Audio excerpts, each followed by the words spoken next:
Good morning or good afternoon, wherever you are. We are so glad you've joined us today. We're going to be covering a relatively new service on this webinar today. It's Amazon Personalize. Personalize is a machine learning service that makes it easy for developers to create individualized recommendations for customers using their applications. So we're very excited about the topic and the launch of the new service. A little bit about who I am and who else is on the phone. My name is Sue Ewig, and I'm the AWS Global Partner Marketing Manager for AI and Machine Learning. Also on the call today is Chaitanya Hazare. He is a partner solutions architect with AWS. He specializes in artificial intelligence and machine learning, and he now helps AWS partners implement applied machine learning and applied AI-based solutions in production at web scale. So we're happy to have Chaitanya on with us. He's going to do the presentation and the demo, and during that time, I want you to feel free to ask any questions that you have. Not necessarily live on the webinar, but there's a question window in the right navigation pane, and you can just pop those questions in. You can send those just to the presenters, which was myself, Sue, and Chaitanya, or you can make them visible to everybody, and it doesn't matter. We are all kind of friends on this call. Everybody on this call is an AWS machine learning partner. And if we don't get through all of your questions today, don't worry, we will summarize both questions and answers in an email after this call. So I'm going to go ahead and pass this over to Chaitanya to get started. Thank you, Sue. Let me do a quick check if I'm audible. Loud and clear? You sound great, yes. Awesome, thank you. Hi, everyone. I'm Chaitanya Hazare, Partner Solutions Architect with AWS, specializing in AI and machine learning. Thanks for being here today for our deep dive webinar about Amazon Personalize, a new AI service that was unveiled at reInvent 2018. We'll start off with setting up some context, talk about what we mean by personalization and recommendation. Then we'll look at a very early avatar of AWS Personalize and learn an interesting legend about it. We will move on to talk about AWS Personalize and the problems it solves, how it solves, and why it's so good at removing the undifferentiated heavy lifting from your workflow. We then check out the science behind AWS Personalize, and finally, we see a demo, walkthrough of the dashboard, and a few suggested integration architectures. What is personalization? What is recommendation? Let's start with the very basics. What is personalization? What is recommendation? Recommendation is giving suggestion about specific items from the options available based on your past preferences that would be most appropriate to suggest at this moment. Recommendation can be a form of personalization, but not all personalization is recommendation, and vice versa.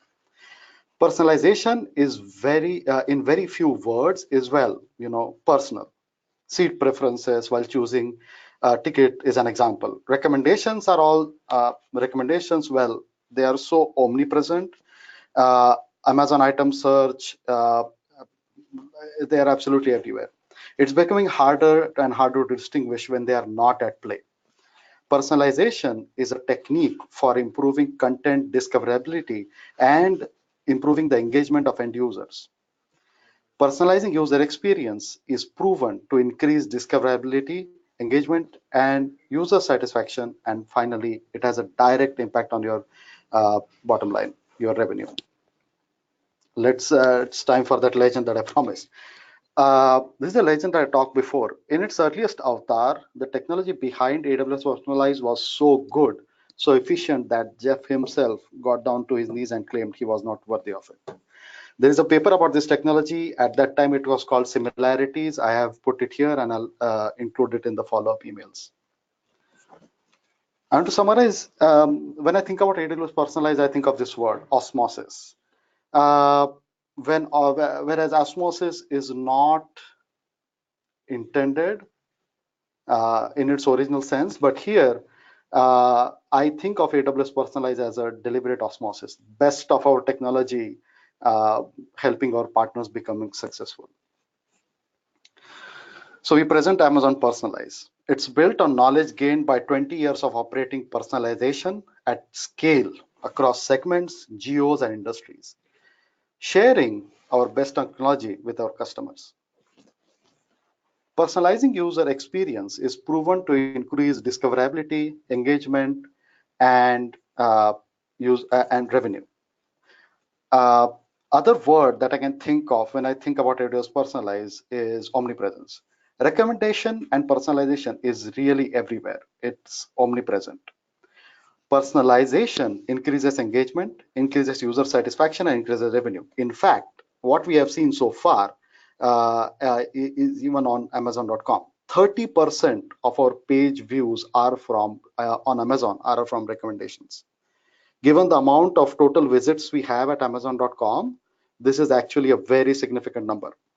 And if you look at video on demand services, you will see that a lot of views that they get are from some recommendation or the other, Amazon Prime being an example. Recommendation is quite prevalent and common when it comes to video on demand. But effective personalization requires solving multiple hard problems. For a new organization or one which does not have like 100+ personalization team, getting personalization right is really difficult. One of the hardest problems you have to solve is to react to users in real time. Let's say I'm browsing for romance novels and I suddenly change my mind and I want to read about science fiction books. What I want is more science fiction books right at that time. I want something that actually changes in real time.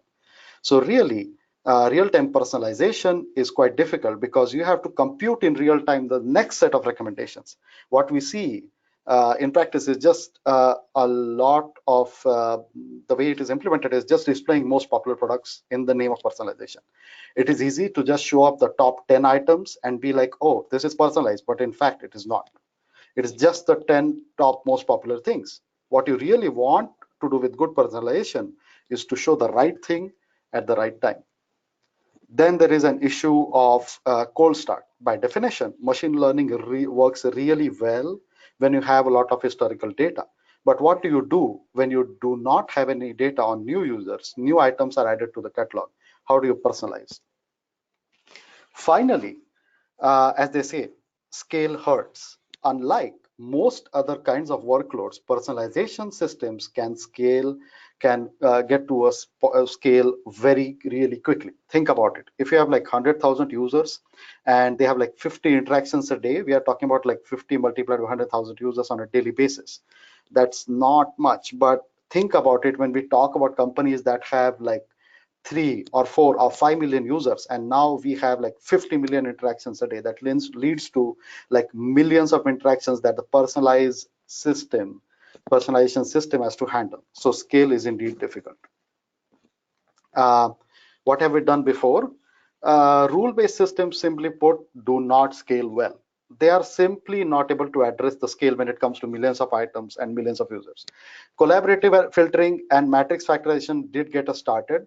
These techniques work up to a point, but as you get more data, your performance, your algorithm does not necessarily improve. It plateaus and it does not scale linearly. However, the newer deep learning algorithms actually can take more of this data and detect more patterns and make for better personalization.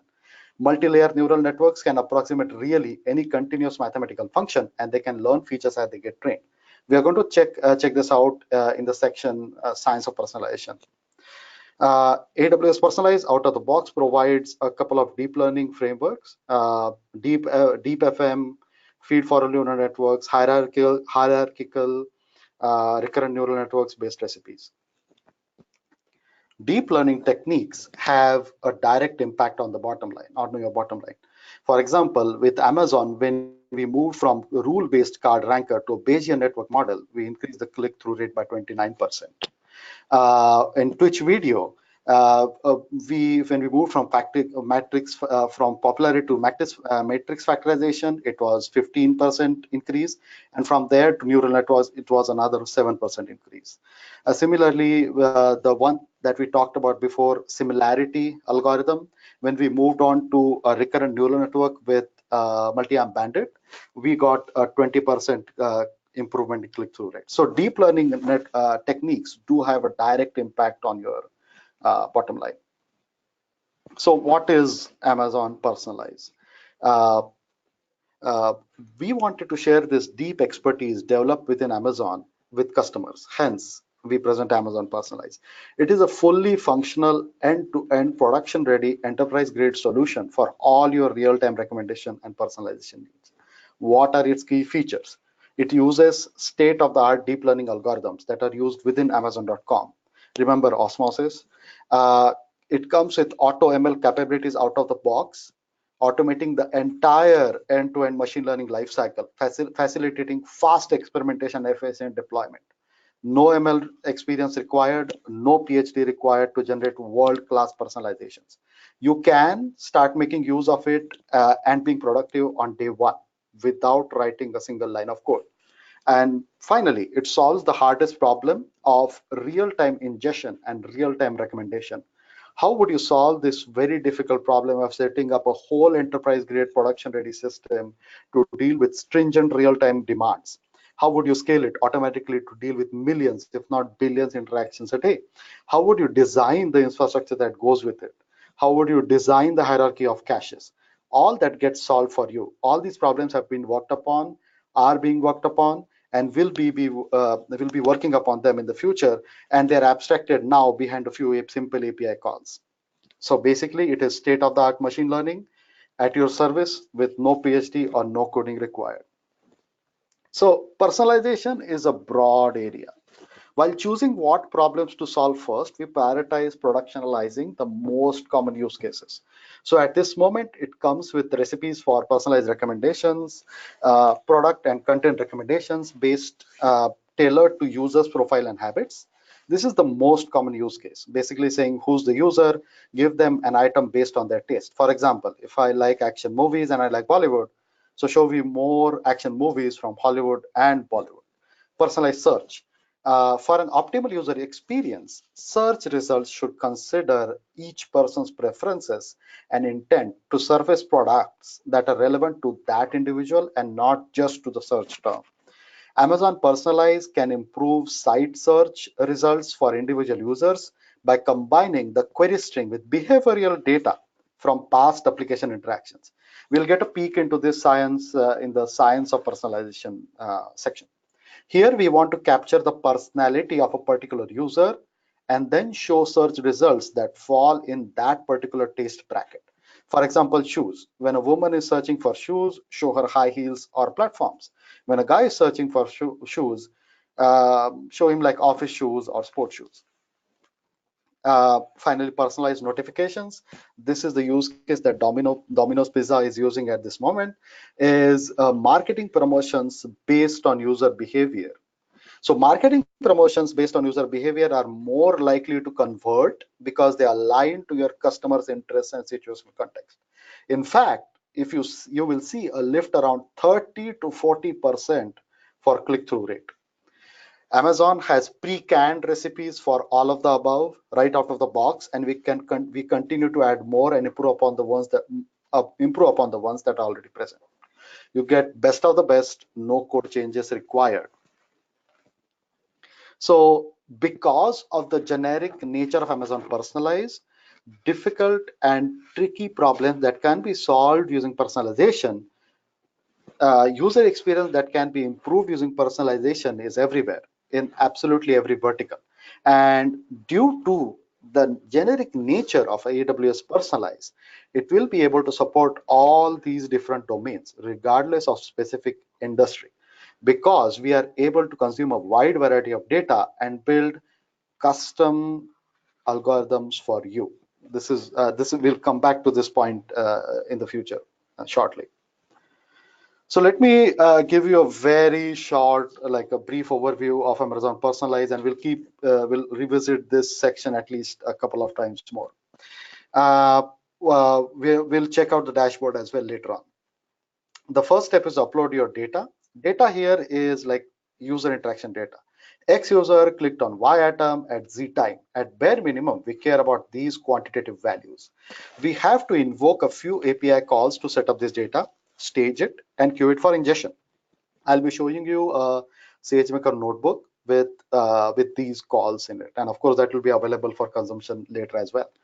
You can do this ingestion on a schedule, and you can also set up real-time data to be consumed. Think about all the heavy lifting of having to give us data every single time that has been abstracted away. Now you schedule training of your data, you select parameters of this training. We will see this closely during our demo.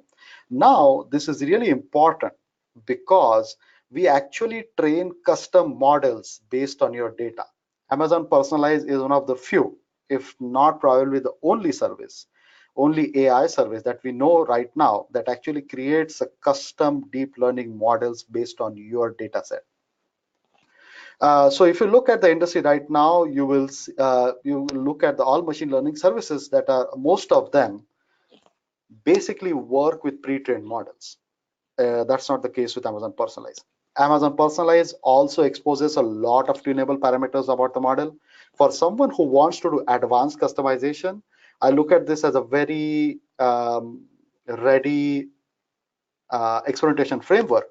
So if you are an advanced machine learning expert, you will find Amazon Personalize gives you the right tools to express that need for fine tuning the models via tunable model parameters. In fact, you can use Amazon Personalize and create literally hundreds of models per day to compare their performance and then select the best ones, all using a simple API calls.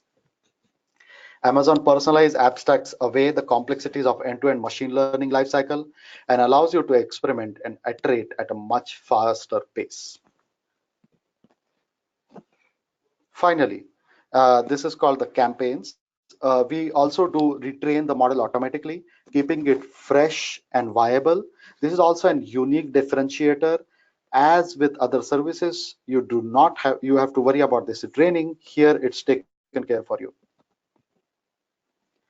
And as I mentioned before, as we have real-time personalization, if you set up real-time data consumption by Amazon Personalize, you can observe that as an user changes her preferences in real time, ventures to other products, Amazon Personalize picks it up, adjusts the recommendations in real time, and within a few milliseconds and with a few API calls, you can see the results come through. Next, once your custom solution is ready, you can launch a campaign. It's like putting your custom deep learning model into production, and you can even test recommendations right there via the console or via API calls. At this moment, after this simple workflow, you have your own customized deep learning model ready to be consumed, backed by an enterprise-grade infrastructure. Now, before we move on to the demo and show and tell, I would like to briefly take a detour and explore the science of personalization. I'll make sure that you get the relevant papers and resources included in the follow-up of this webinar. I'll pause my screen sharing for a second.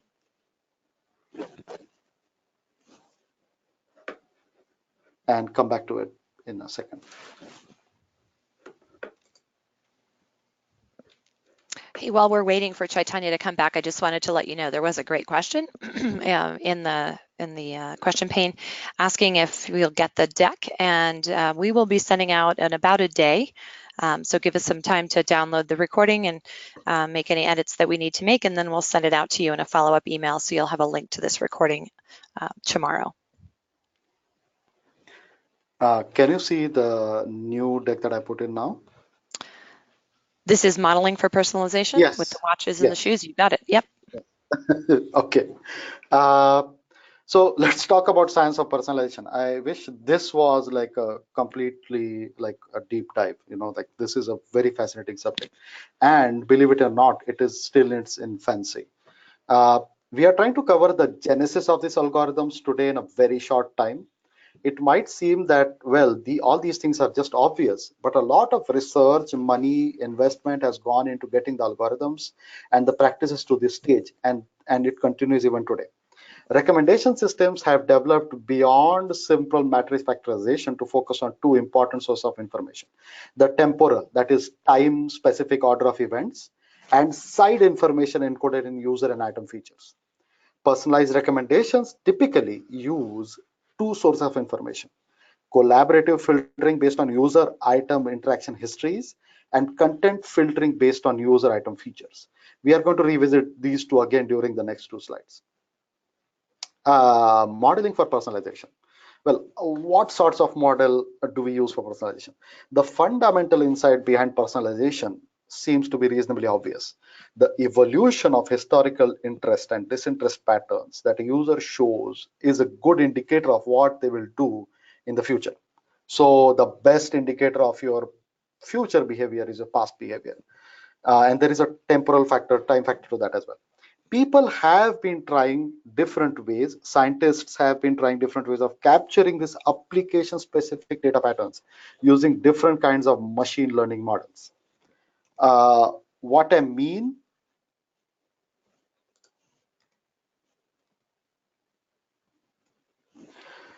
what I mean by application specific data patterns is the actual patterns depend on the particular application, how the website is designed, how the customers interact with your service, and so on.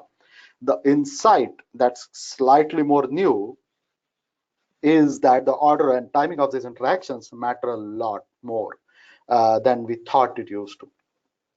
What it means that is, if there is a large gap between two interactions, it matters, and then maybe the interaction is less relevant at this moment. To kind of show this pictorially, we can think about a customer who has been looking for 3 watches, and then after somebody looks at a shoe, it might be reasonable for us to recommend shoes to them now, and might be less reasonable to go back and recommend watches. But if the pattern is reversed, first they looked at a shoe and then watches, maybe now you want to recommend watches. How would you do this in machine learning? One of the most interesting and fascinating areas in machine learning is feature engineering. The typical approach is to take the historical interactions, the stuff on the left, and then how would you featureize this in some way, convert it into a quantitative quantity that we can work on. You look at the features attributes of an object, the color, size, shape, category, and so on, and then you pass it through a machine learning model which tries to predict the next item correctly. In this case, a watch. Now, you want to figure out how do you capture the time. So you want to encode time in different ways. And you say you want to, like, okay, the interaction which has been an hour ago is less useful. How do you capture that in a machine learning model? This kind of feature engineering becomes harder and harder as more variety of data you have in your catalog and data sets. This is where the whole deep learning paradigm is much more useful.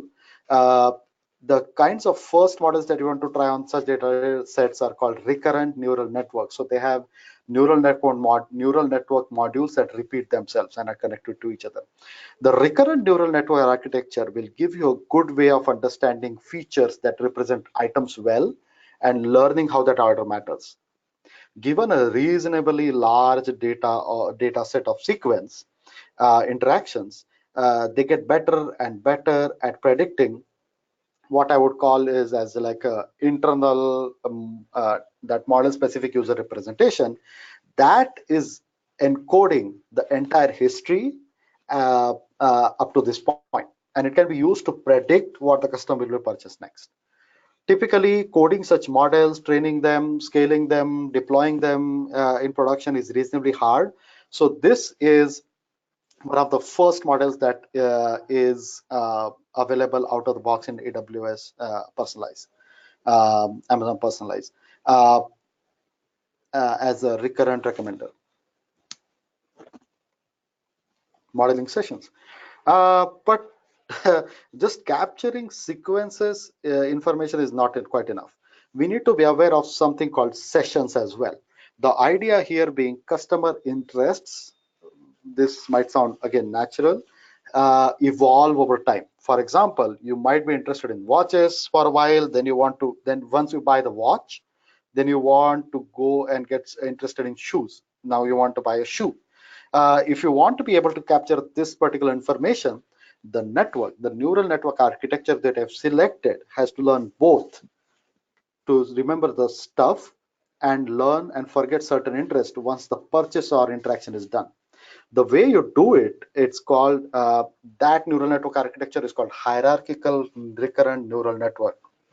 Hierarchical ensemble of models is a very powerful concept in deep learning and machine learning. The basic idea here is that there will be a recurrent neural network for every session, for every day, for every week, every month, or other time period. And there is another recurrent neural network that models the evolution of interests of users. This is again hard to implement at scale and experiment with. Hence, we have it as a part of Amazon Personalize in the form of HRNN recipe. Um, now, uh, this is again like hinting to the demo that we'll be looking at. You'd be saying, what's the use of using like an open source data set to train your neural network and understand if it performs well or not? Well, uh, what is very interesting is that adding this concept of hierarchies actually gives you a lift on these kind of public data sets, like the movie lens data set. These findings have been published in many papers, but more interestingly and more relevant to today's conversation is that it turns out that these very same models are actually useful on a variety of data sets, both public and private. And they also lend themselves very well to a variety of tasks. Here you can see the model performs equally well at Netflix and movie lens dataset. That's open source. Apart from predicting movies, it turns out that these models are good at they're also good at other tasks as well. Amazon scientists have authored a paper, and I'll tag it in the follow-up of this webinar based on this particular machine learning model. The basic idea is that the single idea of hierarchies and time allows you to get the state-of-art performance on a variety of data sets. And these and other models are a part of Amazon Personalize. So you can see that the spread is very broad. We also have something called SIMS, that is an item-to-item recommendation system. Intuition behind that is quite fascinating. They measure the time distance between two items that you interact with, so that this algorithm considers a parameter of time as well. In this algorithm, when you want to tune it, it has a parameter of time as well. For example, if you come back to a site after a year, the site should not recommend what you were searching back then. This algorithm has a parameter like time decay. If you work with deep factorization models, they have parameters like depth and size. Then if you work with hierarchical neural networks, they have a new parameter called height. Setting all these parameters on dataset is very hard and time consuming. Hence, we do a lot of hyperparameter optimization and AutoML out of the box in Amazon Personalize, so that you don't have to tune these parameters on your new data set, but you still get the best algorithm out of these and with the best set of parameters. Uh, so I will end this brief detour and pause for a second here.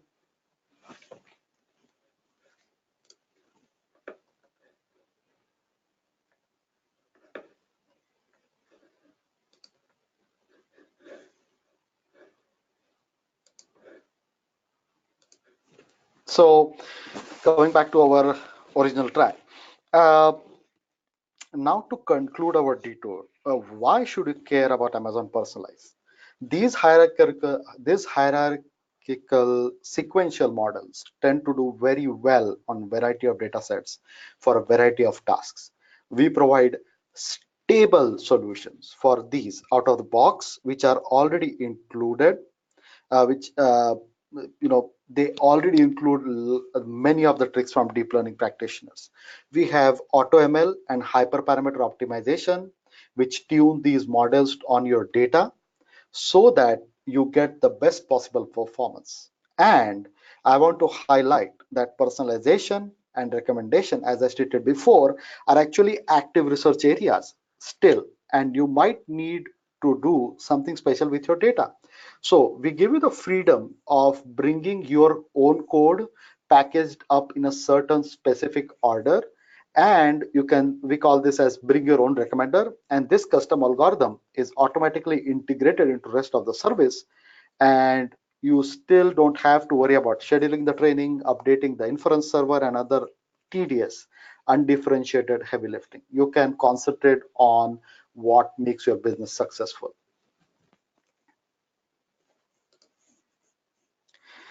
So what I would like to do at this moment is I will switch over to the Amazon Personalized dashboard. We'll check it out. And then we'll switch over to an executed SageMaker notebook that is exercising Amazon Personalize using Amazon Personalize on a movie lens dataset and giving the recommendations.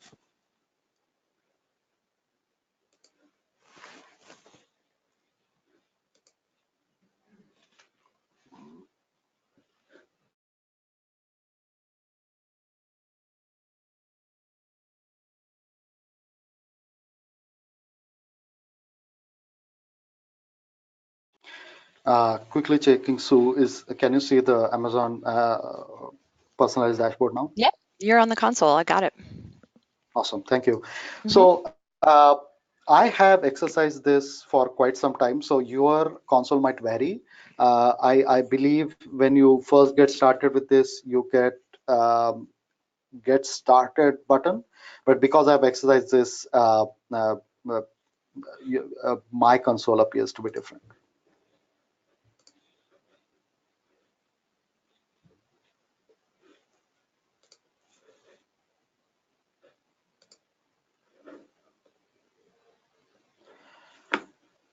So the very first thing that you would be dealing with while using Amazon Personalize is the concept of dataset group.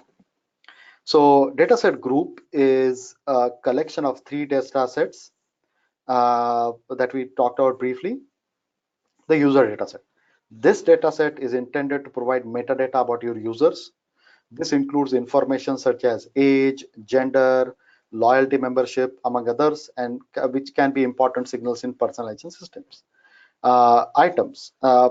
Items dataset. This dataset is intended to provide metadata about your items. This includes information such as price, SKU type, and availability, amongst others. And finally, interactions. This dataset is intended to provide historical interaction data between your users and items. The keys for users in interactions should match with the keys in users and items dataset. Uh, the reason why this is split up is this helps you organize, split, isolate your data according to legal, marketing, or other requirements. So the first thing that you do is you upload your data set. And while uploading the data set, the first thing, the one thing that you need to do in the beginning is set up a schema. This is much more streamlined when we go to the notebook, because in that you see like a logical flow of sequence. Amazon Personalize follows Avro specifications. There are only a few columns that we require in the data to be useful, but end users can add more columns and we featureize them as well. In this example, we are using the open source dataset Movie Lens. Movie Lens is a open source database dataset with web-based recommender system and a virtual community that recommends movies for its users to watch. And this is one of the favorite toy petri dish datasets that data scientists use. Um, so at this point, what I'll do is I'll switch over to my executed notebook and we can talk about how we exercise Amazon Personalize using API calls. And after some time, we'll switch back over to our dashboard to see what is reflected where. There will be a bit of switching between two panes, and I'm sorry about that. Uh, so this notebook is available to you at this moment, and it is under Amazon samples and Amazon personalized samples in the Amazon GitHub repository. Because Amazon Personalize is a brand new service, you have to do this special sauce to get that option in your AWS CLI. What I've done previously is I have uploaded the movie lens data set onto my S3 bucket. I bring it in and I display the data set. We have user ID, we have serial number, we have item ID, we have the ratings, and we have the timestamps. Let's keep an eye on these user ID because we are going to use this to test out our campaigns later on. What we do is prepare and upload data. We do some sort of data cleaning, data wrangling. We keep movies only that are rated 6 and above and select columns that match the column schema below. This is the schema in Avro format that we talked about. This is the first step in the data ingestion pipeline. You create the schema and you get a unique ARN, Amazon resource number, for that schema. You wait for the dataset group to get created. The next thing that you create is dataset group, and that is what we were talking about here. All these things, all the ARNs, the data location can be accessed via API as well. We wait for the dataset group to have active status. So when you start this, it usually says creating, create pending, and then it switches into active state. Then we create a dataset. So dataset is a member of the dataset group. We create a dataset inside of the dataset group. So on the dashboard, you can see this is the dataset, and this is the dataset group, and this is your dataset. You have to attach because Amazon Personalize is going to consume the data on S3. You have to attach a special permission to the S3 bucket. In this example, it is specifically permissive, but you can tune it. You have to create an S3 read-only access role for the Personalize service to operate properly. And now this is one of the places where you have to wait for quite some time. This is where the dataset import job is kicked off. We will look at the slides in a brief moment and you will see why it takes time. This is where the featureization is happening. So it takes some time. The dataset import jobs gets from pending into active state. And the way you look at it is in your dashboard, you would see datasets, and this job has completed. So you can create a dataset import job from here as well.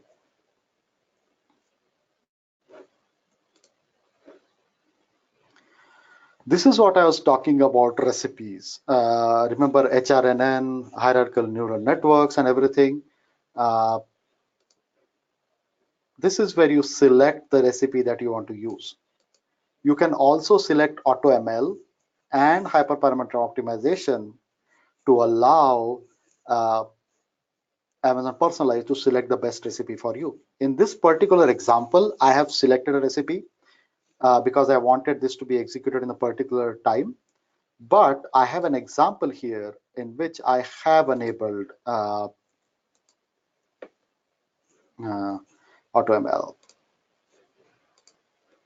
So in that case, what happens is Amazon Personalize is going to create various versions. I would say versions roughly maps to a trained model, and each of the versions, and these would be the best versions available. So if you look at it, you can see the normalized discounted cumulative value here, precision here of each of the solutions.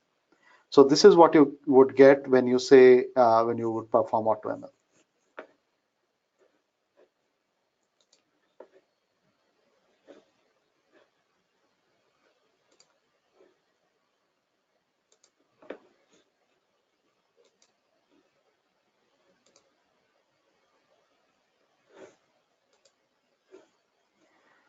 Moving on, that would be this is where you would wait the longest. You have to create a solution and then create a solution version.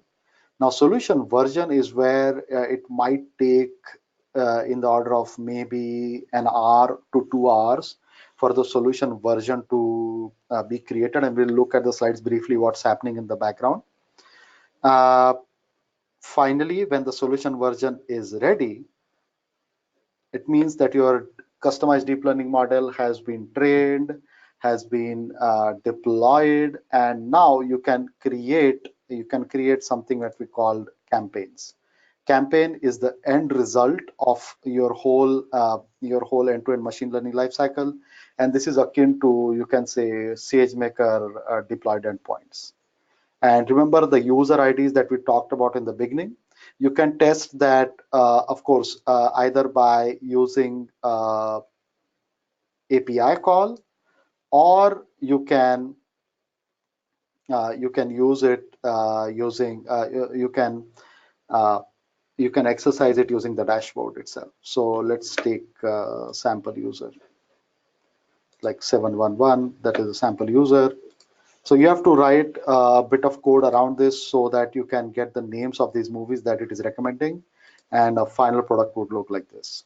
So these are the recommendations that you get by using Amazon Personalize, using HRN and Recipe, and so on. I'll switch out again.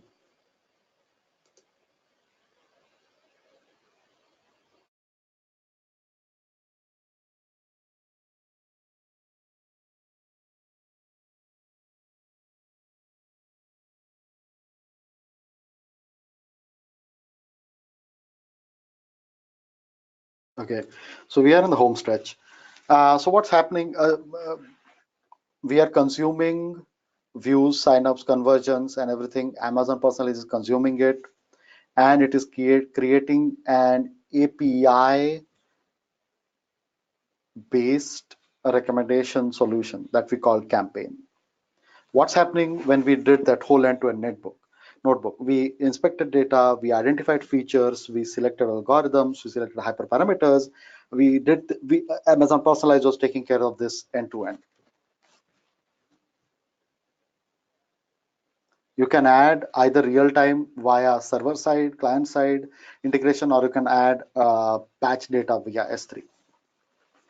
One of the steps while starting to use Amazon Personalize is also installing the event SDK. You can use the console API to train and experiment with models that we just saw. And you can deploy the best solutions by launching a campaign. So when you launch a campaign, remember you had various versions of the solution. You can select any one of them to deploy as a campaign. Finally, Amazon Personalize is a brand new service, so we have a few recommended architectures, but it's in our charter to work with partners and help them design these solutions. So me and my peers are ready to help you out and integrate Amazon Personalize in your own either customers or your own workflows. So this is one of the recommended architectures where you consume real-time event data and you use the campaign API, or you can also optimize your search service,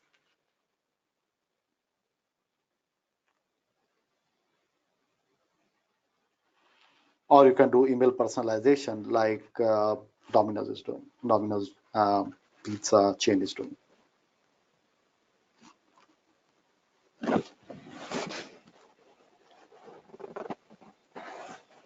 So we have a couple of quotes from our beta users. This is from Mallika Krishnamurthy, the Global Head of Strategy and Insights, Domino Pizza Enterprises. She says, the customer is at the heart of everything we do at Domino's, and we are working relentlessly to improve and enhance their experience. Using Amazon Personalize, we were able to achieve personalization at scale across our entire customer base, which was previously impossible. Amazon Personalize enables us to apply context about individual customers and their circumstances and deliver customized communications such as special deals and offers through our digital channels. The other two customers are RB Media. Mike Pyland, CTO of RB Media, says our customers are far more likely to engage with personalized content recommendations that are tailored to them and their particular needs, especially when they are given hundreds of thousands of titles to choose from.